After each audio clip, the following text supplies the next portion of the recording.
The dots in this figure are giving you the direction of B, and it is showing that B is out of the page. B is directed normally out of the page, and VD is directed downwards, and L is directed upwards, because if electrons are moving down, it means conventional current is upward, and the direction of vector L is the same as the direction of the conventional current, so L is directed up.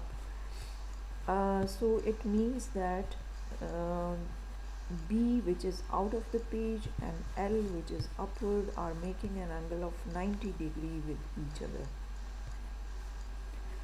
So the angle between L and B is 90, and sine of 90 is 1. So here we get, if you look at this equation, this VD and VD both get cancelled, and we are left with just IL multiplied by B, and since this sine of 90 is 1, so we get this equation. So this is the magnitude of the force acting on the wire carrying current I having length L and placed in a magnetic field B. So let's consider now these three different situations in which this wire is placed in a magnetic field B, and B is directed out of the page. The direction of B is out of the page, as is indicated by these dots.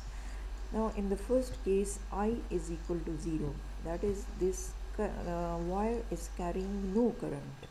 So if I is equal to 0, then the magnetic force acting on it will also be equal to 0.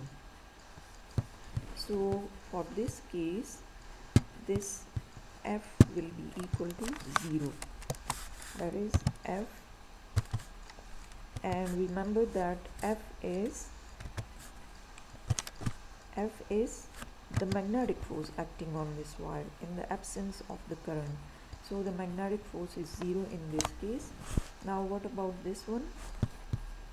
The second case, the current I is upward and the magnetic field B is out of the page. So let's use the palm rule for this. If you use, you can use the palm rule as well as the left hand rule. But remember, the current is upward and the magnetic field is out of the page.